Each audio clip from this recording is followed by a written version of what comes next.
pagkakataon na tumamba sa iyo ng magkakasama in the spirit of Christian fellowship, worshiping, glorifying, and feasting from your holy words. Nawa nga po huwag namin ito sayangin sa pagkakataon ito.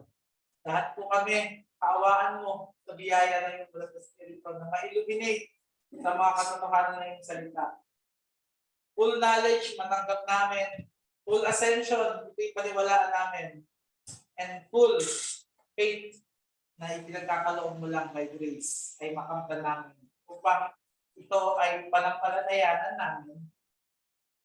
We resolve na itaya ang buhay namin dito at i-apply ito sa mga sitwasyon namin sa aming buhay para sa iyong kalulahatian namin. Guide us throughout this time. In Christ's name. Amen.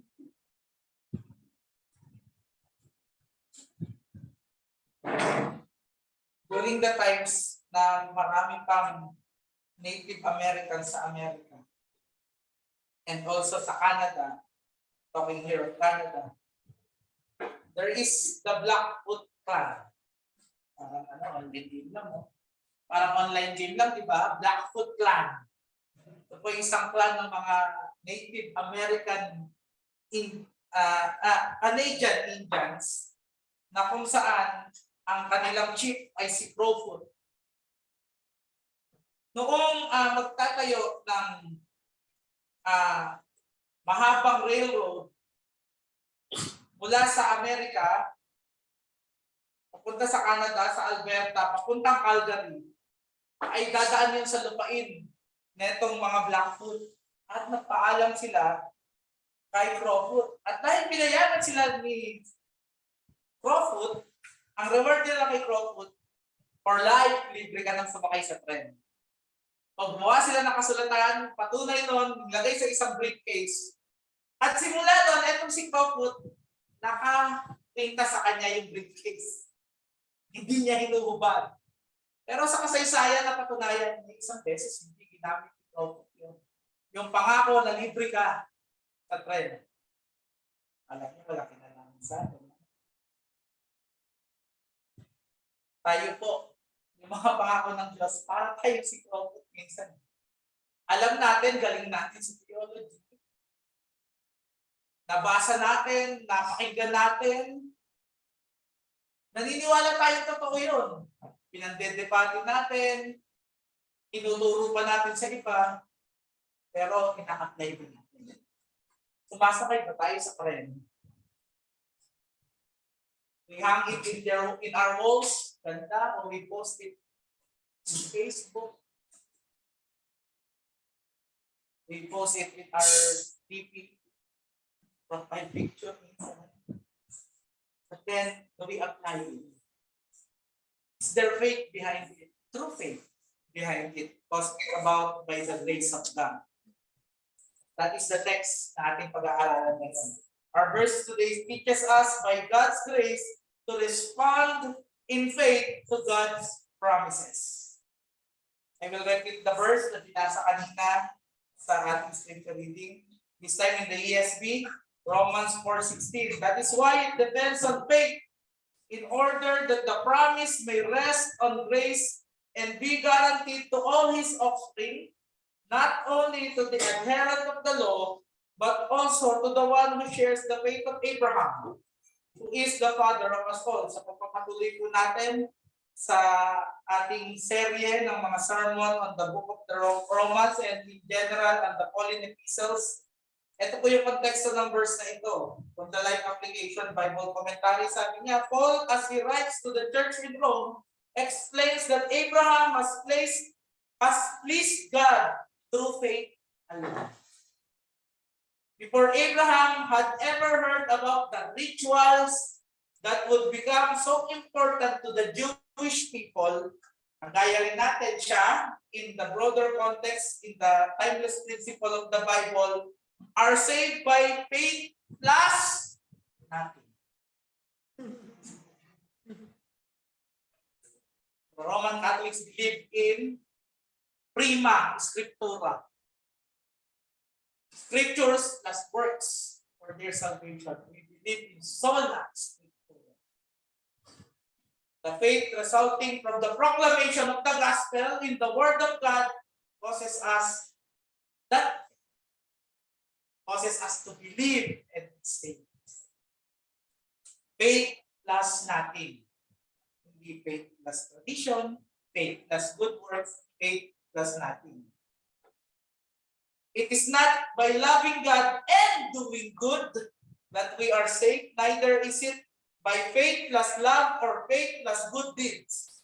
We are saved only through faith in Christ, trusting Him to forgive us all our sins, all by the grace of God alone. Nothing on our merit. What do we bring? Our sins. Nothing. The Believer's Bible Commentary sabi, because law produces God's wrath and not His justification, God determined that He would save them by grace through faith. He would give eternal life as a free, undeserved gift to ungodly sinners who receive it by a simple act of faith. Diba? In the Nelson's New Illustrated Bible Commentary, sabi, Paul concludes that God's promises to Abraham were founded on his faith, so that it would be acknowledged that salvation was only through grace.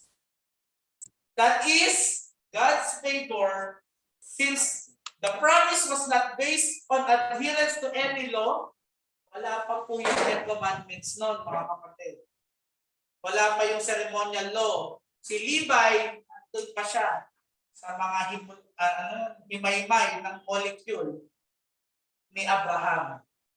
Andun pa rin si Jacob, si Isaac, andun pa sila. Genes pa lang sila. Pwede sabihin ng mga Hudyo at that time na ang kaligtasan dahil sumusunod sila sa law of Moses. Lalo wala pa si Moses.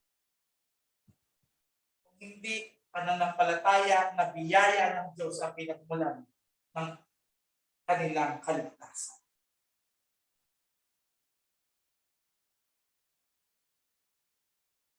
Since the promise was not based on any law or ritual such as, ano yung mainit na topic nila?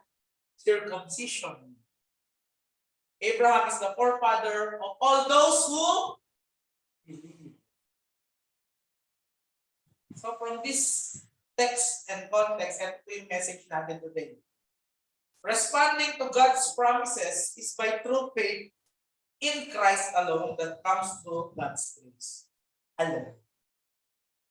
Ang pagtugon sa mga pangako ng Diyos ay sa pamamagitan ng totoong pananampalataya kay Kristo na dumarating sa pamamagitan ng biyaya ng Diyos. From this message, dalawang statement po ang nais kong iparating sa inyo. Statement number 1, responding to God's promises is by true faith in Christ. Let us take note po dito. From the Bible Knowledge Commentary, Paul then drew his conclusion. This is at the end of almost at the end of the chapter. And at the end of the discussions about the gospel and what it brings or yung mga benefits nito. Therefore, the promise comes by out of faith, using the Greek word out of faith. Hindi out of your good works, out of the goodness of your heart. Teka lang, brother, this is on your heart about all things. Hindi pwedeng magkahin yung pananampalataya. It comes out of God, out of grace, that it may be according to the standard of grace. Yung word na ginamit doon, out. According to the standard of grace. Walang standard ng good works, walang standard na ano pa man, tao, bagay, kabaitan mo, mga ibinigay mo sa church na milyon-milyon, pagluhod mo mula sa pinto hanggang sa altar, pag-attend mo sa lahat ng fellowships, pagiging reform batch mo at pinakalaban mo na lahat, at tinatawag silang heretics. At yung isa, ba't hindi? Demon. Ang tawag doon sa pastor, kontra sa kanyang theology. Wala po doon sa lahat ng galing na yon. Wala doon sa lahat ng kakayahan na yun. All is according to the standard of grace. Responding in faith to God's promise is not meritorious. Since the promise is fixed from His grace, His disposition of favor toward those who deserve His wrath. Favor to those who deserve His wrath. Ano yung wrath niya? Anong ending nun?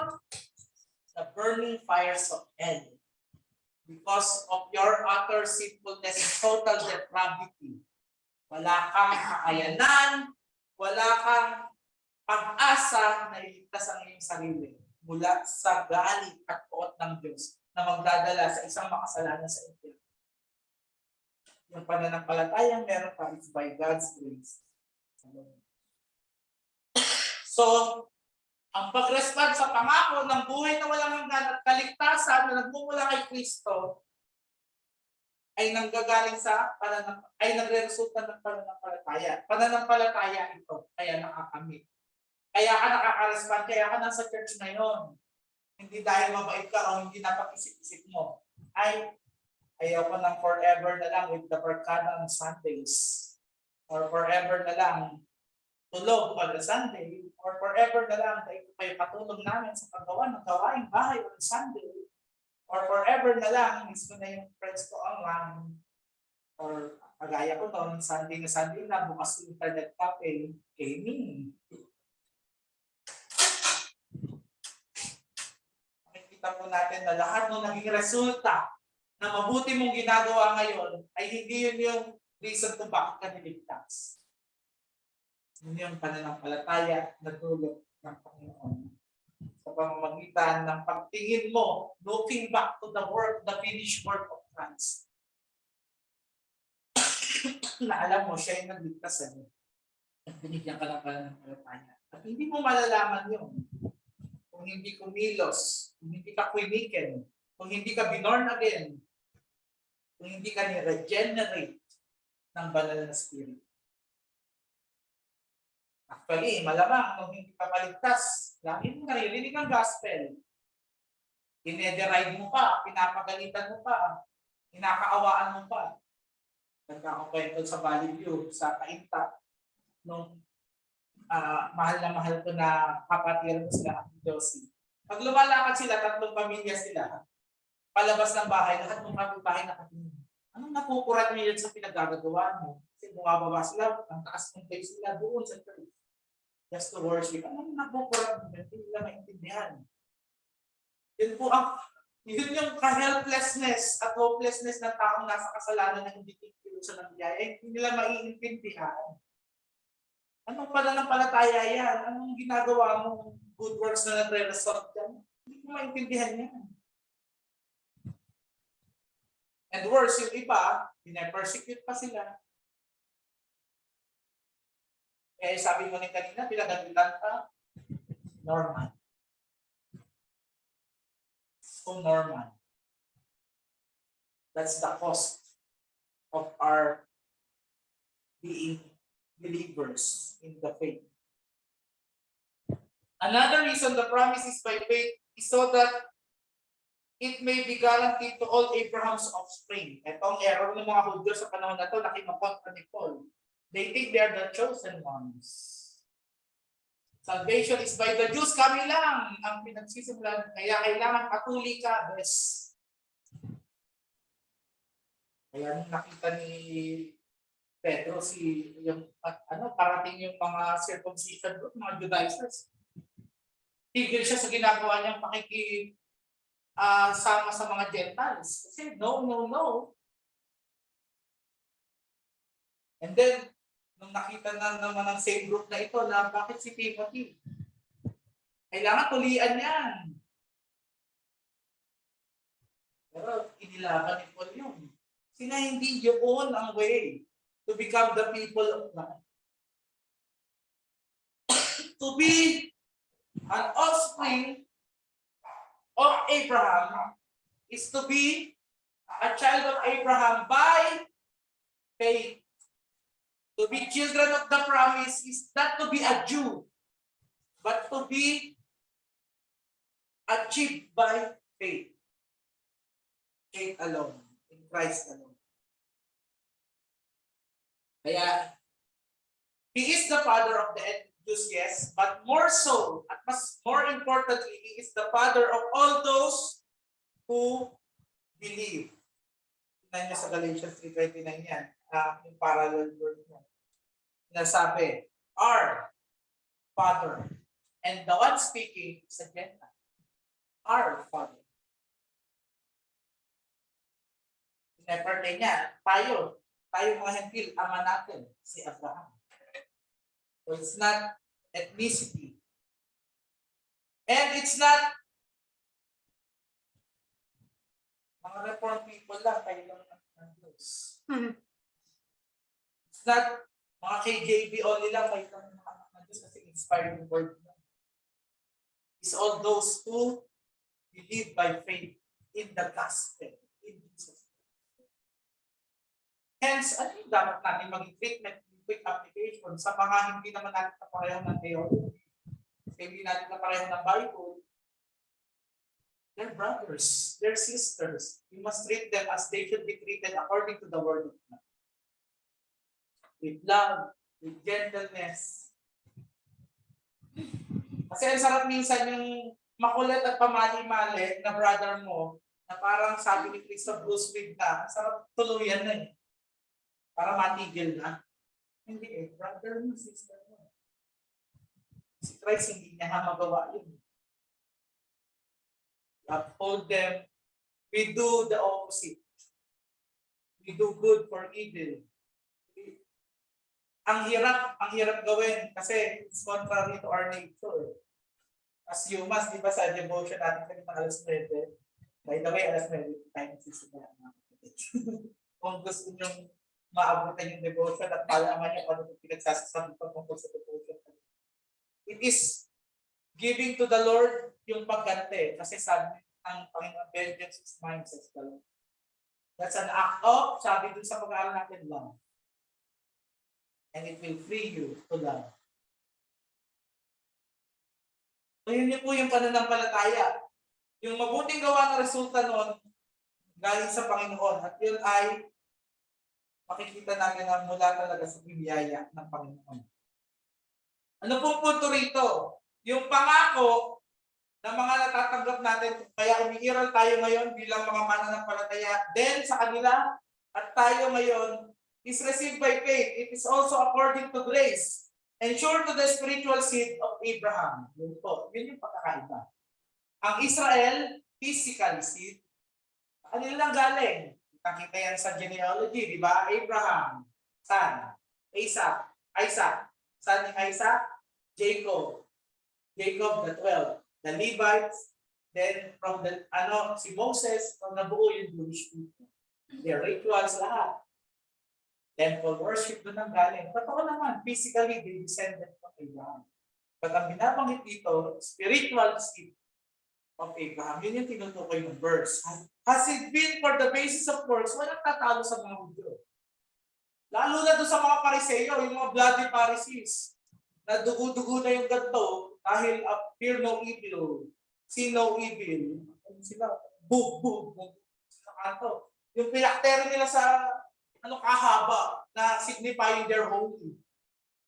Pero ang sabi, vipers, hypocrites, para kayong mga libingan na maganda sa harap, sa labas, bagong pintura, pero bulok sa loob.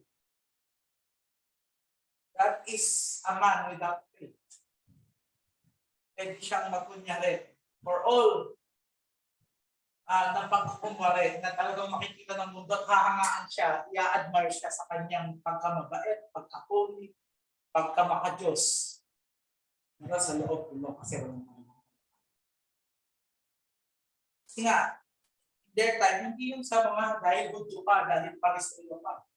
Even Paul, ina-acknowledge niya. Rubbish lahat yung pagka-Pariseo niya. Kung itutumpas kasi, yung word ng faith, ng conversion niya sa road of Damascus. Because it is by faith and therefore by grace, it is sure to come to Abraham's true spiritual offsprings, or all believers, whether Jew or Gentile by birth. Imagine kung talagang para sa audio lang. Wala tayo, no? Pilipino tayo. Wala tayo paligtasan. Kailangan tayo magpatuloy ng aayon sa audio. So, naghahandog tayo ng mga hayop ko. Yung pakal kayo.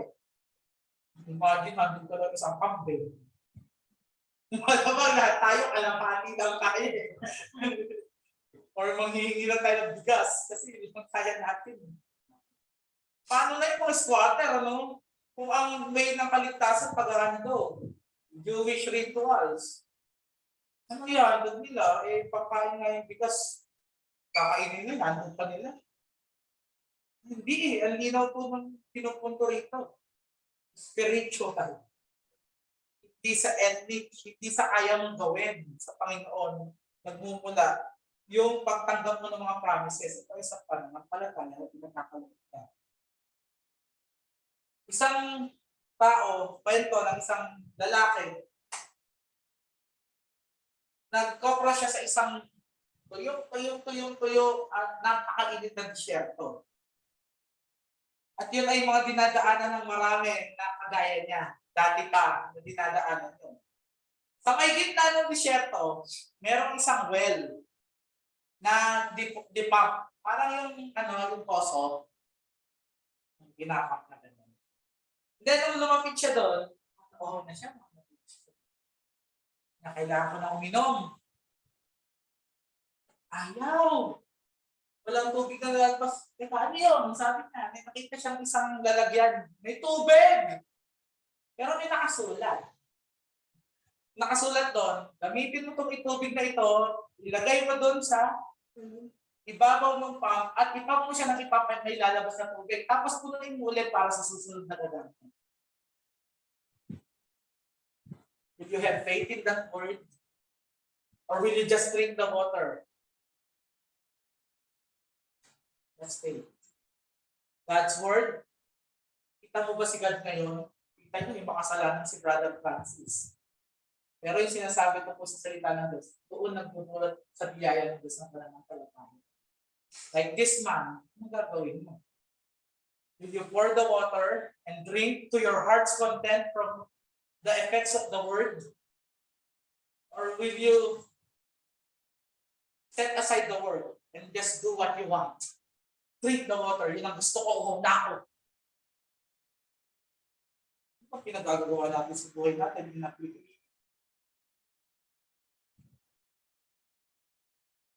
Do we obey what the word says? And drink really full of blessing. Yun yung hindi prosperity gospel. Totoong blessing mula sa salita ng Diyos, sa yaman ng kanyang salita na nag-a-apply sa buhay natin ng mabubuting gawa sa kaliwalhatian ng Panginoon. O, gusto ko inumin para kang si Saul. Ako yung maghahandog. Priest pa. Yun, tinanggal sa kanyang mahal.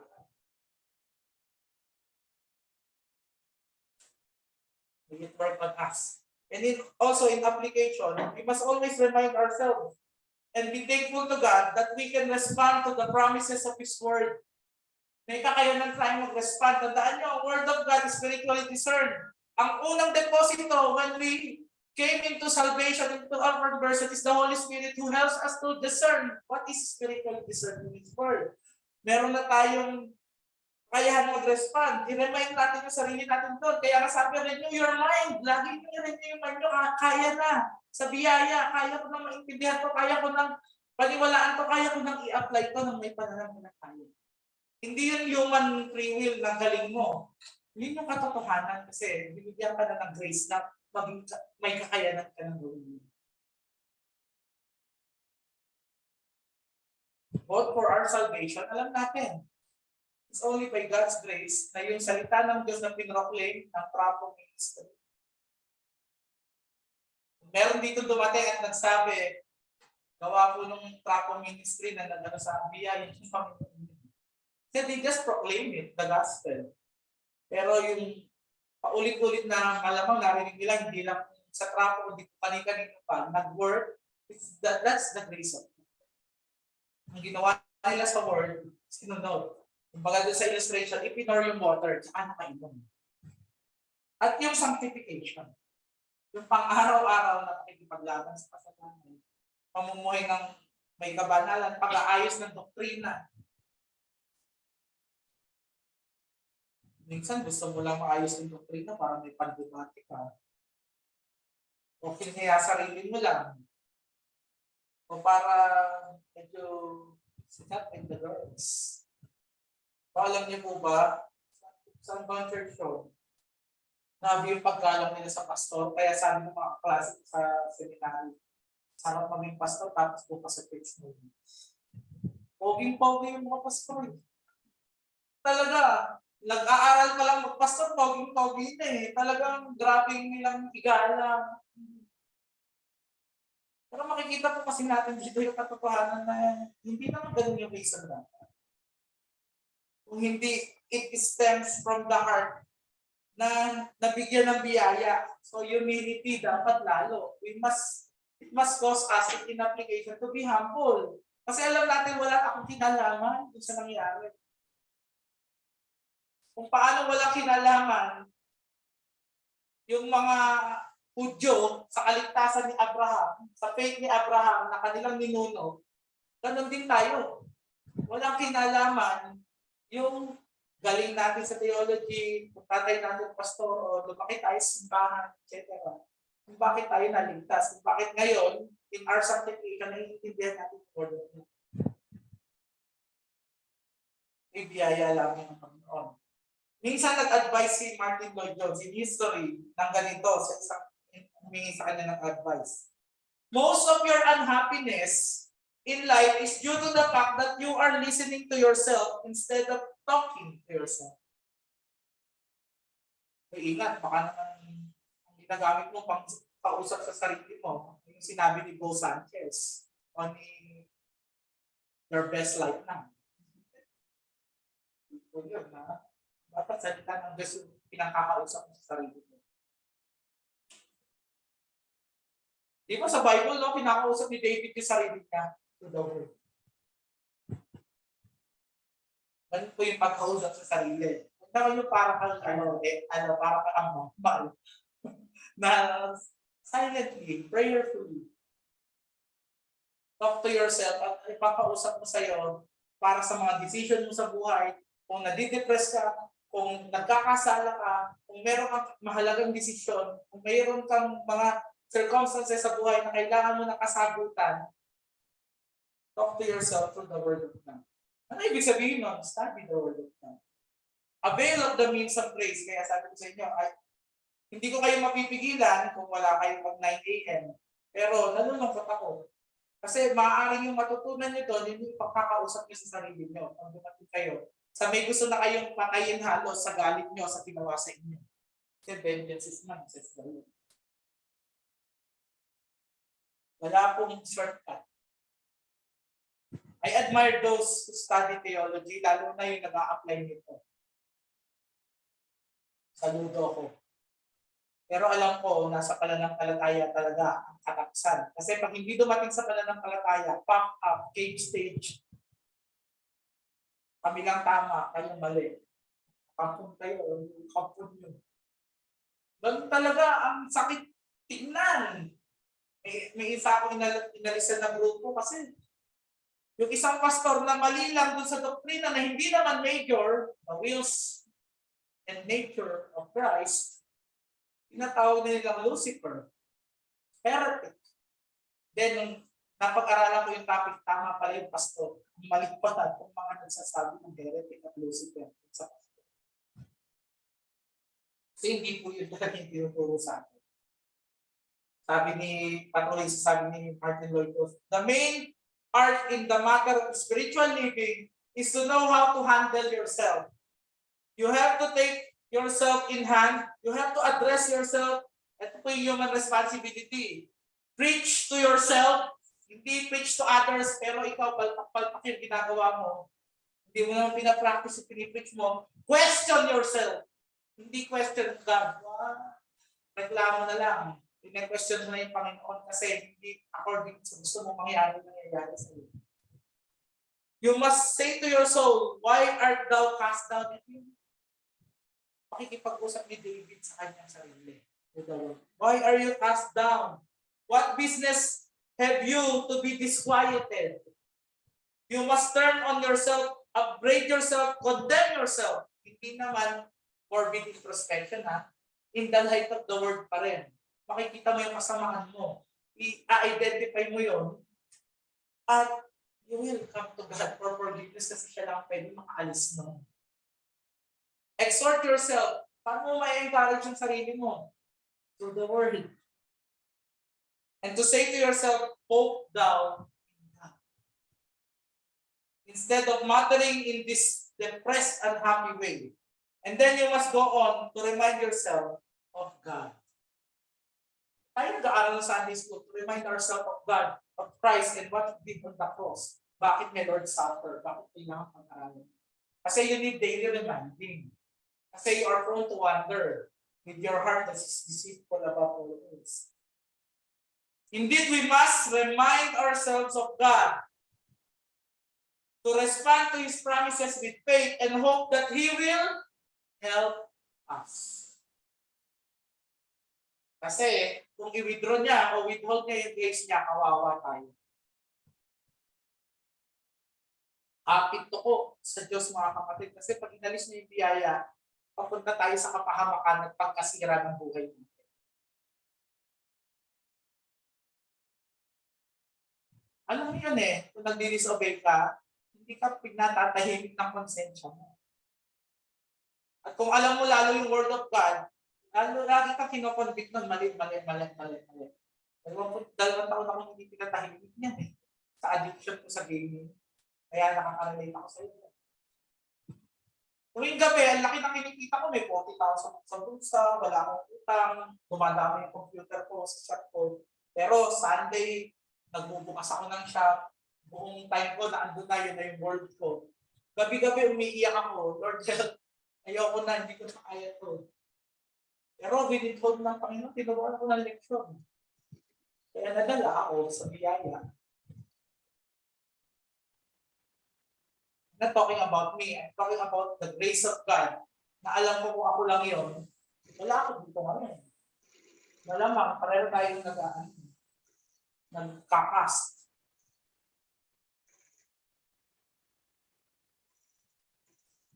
Alam niyo po, yun yung turo ng Panginoon dito. Yung pag-respond natin sa mga pangako niya, dahil sa biyaya niya, binigyan tayo ng pananampalataya. Pero hindi po yun nakaka-attain by shortcut. Let us always avail, kaya nga nilagay yung mga means of grace. Kaya nga available yan. Lagi yun yung hindi review ko sa inyo to, encouragement. Plead sa Panginoon, prayer. Available means of grace. Kung available at wala ka namang unavoidable reason para i-skip yun. Kasi para sa iyong kaluluwa, para sa iyong benefit din at sa kalulahatian ng Diyos. Pangalawang punto, true faith in Christ comes through God's grace. Let us take note po, sabi ng these commentaries, because of this, that the law works out anger and would, if it were the condition of fulfillment, make the promise without result. Therefore, inheritance is by faith. Kasi, kung ang pananampalataya ay nagre-resulta, hindi sa biyaya, o hindi pag nabasa mo lang, hindi na kailangan si Kristo actually. Bigay na lang yung Bible, direct. Kasi kung nabasa mo siya, nakapanampalataya ka na maliligtas ka. Pero hindi Hindi na sinasabing kaparaanan dito. According to grace, Paul here states that God fixed faith as the fulfillment of the promises condition in order that it might be in proportion not to the man's merit, hindi sa sarili nating kakayanan, but to God's undeserved favor. Sabi nga sa Romans 4:4, di ba? Paul assumes that there is no merit in faith. He emphasizes that God made faith the condition of the promise, in order that all the seed, not only Jews but also Gentiles like us, may have a firm ground or expectation of fulfillment. And this measured not by their works, but by God's grace. And obedience to law build its condition para ma-attain yung mga promises, para magawa yun, makamtan mo. They could have looked forward to nothing except His anger. Bakit? Bakit anger lang yung naghihintay? Matutupad mo ba yung lahat ng nasa letter, yung lahat ng nasa letter? Huwag ka magsinungaling. Huwag kang papatay, magalit ka lang. Pumapatay ka. Do not commit adultery, yung sex, yung tumatay. Kung ano na naglaro sa adultery. Mag-i-internet ka, biglang may nag-flash, pop up. Aba, imbis na i-close mo agad, tumingin ka pa, na-curious ka. Adultery, pornography. Kung doon lang yung batayan, wala tayong hihintayin kung hindi galit ng Diyos. See you in hell, all of us. Bihaya ng Diyos ko, mga kapatid. Ang punto po dito, sabi ng ESV, faith means trusting in another, yourself, not in one's own efforts, hindi sa sarili mo. Kayanan, faith therefore corresponds exactly to grace, which involves trusting God's gift of unmerited favor. Unmerited favor from God.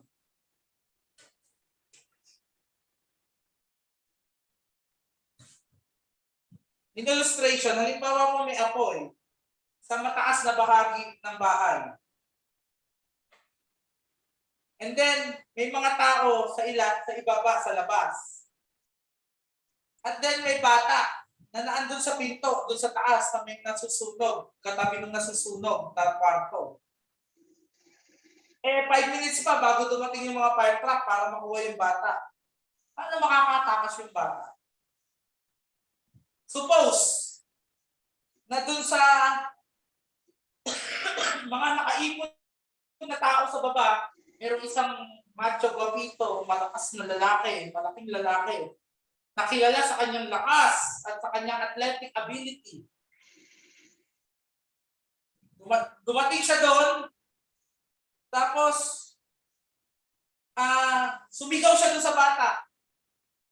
Tumalon ka, drop into my arms. Don't be afraid. I'll catch you. Sabi dito, it is one part of faith for the child to know that the man is there. It is another part of faith to believe that the man is strong and able to catch someone. But the essence of faith lies in his dropping down in the man's arms. In-apply mo na sa buhay mo, yung nalaman mo, malakas yung tao. Naniniwala ako malakas yung tao, kaya niya ako samputin. Then, tumalon ka na. Yun yung hinihingi sa ating faith. Apart na nanggagaling sa grace ng Panginoon, hindi mo gagawin yun. Kasi mataas. Mamamatay ako. Pero sa grace ng Panginoon, tatalon ka. And then, mabubuo yung pananampalataya mo, magiging reality. That's the picture of us.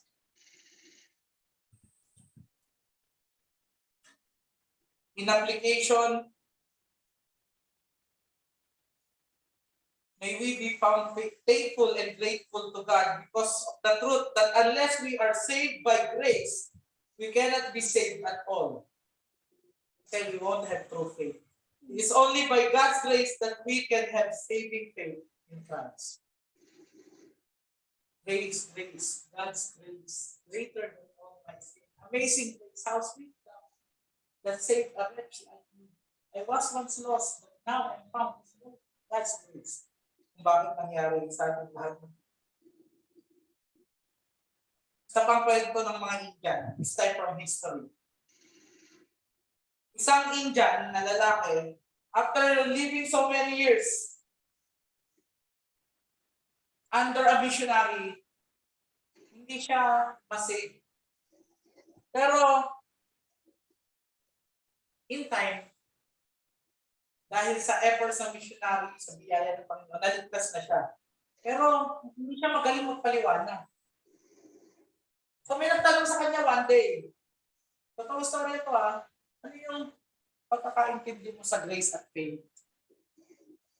Ang sabi niya, ganito yan. Eh, isa akong bulate. Nasa ibabaw ako ng mga tuyong dahon. Nasusunog yung tuyong dahon. Alam ko, mapapahamak ako. Naniniwala ako dun sa katotohanan ngayon na masusunog ako. Pero may kumuha sa akin, snatch me from the fire. That's grace. Pwede mo malaman all your life yung gospel. Marinig mo. Maniwala ka totoo. Pero not unless God's grace snatch you from the fire. Nakakalang maluligtas. Oh, by grace, mga kapatid. Bakit ka nandito? And nakakapagpatuloy ka ng may pananampalataya kasi may unang naligtas sa'yo. And then may deposito pa ng banal na spirito na ngayon naiintindihan mo yung salita ng Diyos na o-obey mo, namamahal mo. Napapakita mo ang pagmamahal mo sa Panginoon. Sa pagtatapos, we have studied that faith, sabi ng Gospel Transformation Bible, faith, promise, grace. Itong tatlong word na to. This bundle of words encapsulates the point of Paul's story of Abraham's dito sa chapter at sa verse na pinag-aaralan natin. Faith, full personal trust, is the right posture for approaching God. The righteous, kailangan matuwid ka sa Panginoon, di ba? Shall live by faith alone, yun lang. Para ma-justify ka ng Panginoon, justification by faith, yan pinagkalaman. Yun ang dapat na approach sa God. You must be justified. Dapat ariin kang matuwid. Nakita niya impossible, pero nakita niya si Kristo. Si Kristo yung sagot. Then yung pangako, pag-aaralan natin, di ba? The centuries-old pledge to redeem those who are truly His. Elect. We look at the promise. And then, it is God's invitation to exercise faith. Kasi pangako niya. Na yung nananampalataya, yung kanya, yung tunay na anak ng pananampalataya, ililigtas niya. At bibigyan niya ng walang hanggang buhay. At makikita sa Kristo ng mukhaan sa langit. That's the promise. And then grace. It is God's gift of acceptance and new life in full fellowship with Him. Hindi tayo deserving doon, mga kapatid. Ano yung grace? Tinanggap ka ng Diyos kahit hindi ka katanggap-tanggap. Kahit lapastahan ka sa Panginoon. Kasi nakikita niya, based on our previous lessons, ang katwiran ni Kristo sa iyo. Hindi yung scarlet na kasalanan mo. He sees you as white as snow. Parang tumitingin siya sa isang lens na puti yung nakikita niya sa kabila. Makagandang katotohanan dito ba? Kasi alam natin, kung sa atin lang, inadequate. Kung sa atin lang, we will fail. We cannot fully obey the law. Yet may nag-obey perfectly ng law. At yung kanyang righteousness na nakamtan sa pag-obey ng law imputed to us. At yung sin natin in-impute sa kanya, kaya yung penalty, binayaran niya sa krus ng Kalbaryo undeservedly. Thinking of those God planned to save on His behalf. In ending, sabi ng Life Application Bible Commentary, the promise given to Abraham that he and his countless offspring would inherit the world refers to his spiritual offspring. Those who follow his example of faith. Baka meron pa ritong hindi ka pa part netong pinangakuan na to. Baka hindi ka pa spiritual offspring. Baka ikaw pa yung of your father the devil. Kasi wala kang pagtunay na relasyon kay Kristo. Ito lang yung malinaw na mensahe ng Ebanghelyo. Pinadala ng Diyos sa pagmamahal niya sa mundo, lalo na sa kanyang pinili, ang kanyang bugto na anak upang sino mang malampalataya. Sa kanyang ginawa sa krus ng Kalbaryo, namuhay ng perfecto, namatay ng pinaka-matinding kamatayan dahil sa kanyang pagmamahal, sa kanyang mga gustong iligtas ng kanyang ama. Ikaw ay magsisi. Ikaw ay manampalataya. At ang pangako ng Diyos, buhay na walang hanggan. Kasama ang Panginoong Jesucristo. Ang bagong langit. Matagpuan tayo. Kahabagan ka ng Diyos. Hindi ka ng awa sa Diyos. Or help me to understand. And then kung Kristiyano ka na, Lord help me to live a life na may true faith. Hindi dead works. Works that is alive, that is growing, that is maturing, that is continuously enjoying them and glorifying Him forever. Let us pray. Maraming salamat, Panginoon, sa katotohanan ng iyong salita. Maraming salamat sa katotohanan na ang pananampalataya ay sa biyaya mo lang dahil kung hindi, paawa-awa kami. Maraming salamat sa iyong anak na patuloy na pinapaalala mo sa akin ang kanya sakripisyo sa krus ng Kalbaryo na sa akin. Nawa po, Panginoon, huwag kaming ma-lose sa katotohanan. Patuloy kami lumago sa aming paglakad ng may kabanalan sa aming buhay ng may pananampalataya. Be with us, Lord, in the application of all this. In Christ's name. Amen.